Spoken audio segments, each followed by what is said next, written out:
నమస్కారం. ఈరోజు మనం తీర్థయాత్రలో రాయకోట్ వీరభద్రస్వామి గురించి తెలుసుకుందాము.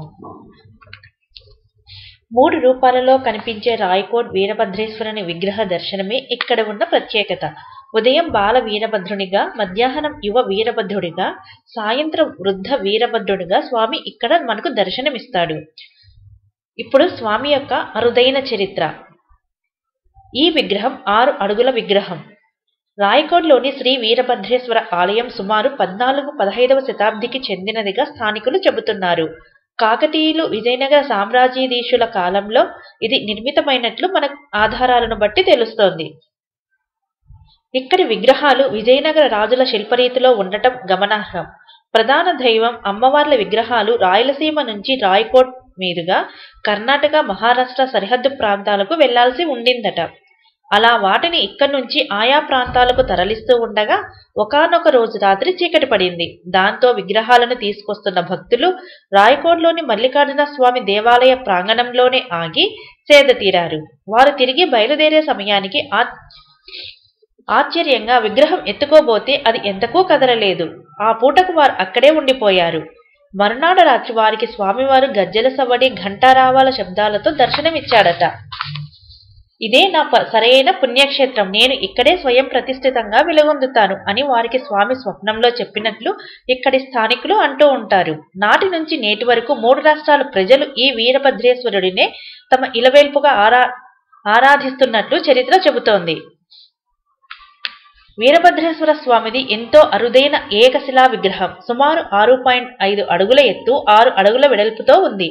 ఇంత అపురూపమైన వీరభద్రేశ్వర స్వామి విగ్రహం తమ గ్రామానికి చేరుకోవడం దైవదత్తమని స్థానిక భక్తుల విశ్వాసం.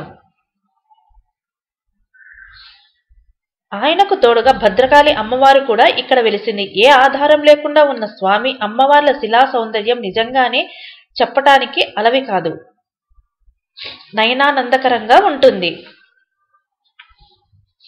ఇక్కడ ఉన్నటువంటి మరొక ప్రత్యేకత, ఇక్కడ స్వామి రోజు 3 రూపాలలో దర్శనమిస్తూ ఉంటాడు.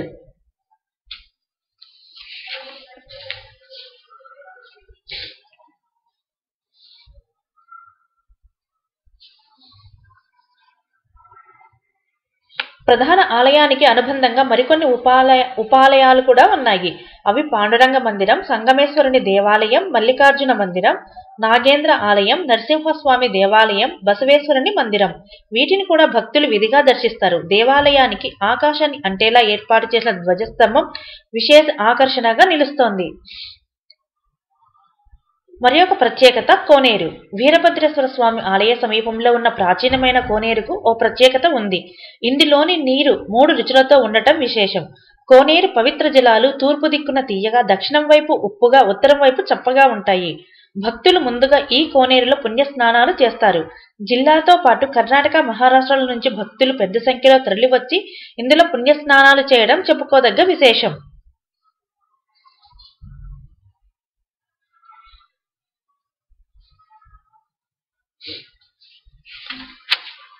ఇదండి రాయకోట్ వీరభద్రేశ్వర స్వామి యొక్క చరిత్ర మరియు విశేషాలు. ధన్యవాదములు. ఇప్పుడు ఎలా వెళ్లాలో తెలుసుకుందాము. హైదరాబాద్ నుంచి జహీరాబాద్ మీదుగా రాయకోట్ చేరుకోవచ్చు.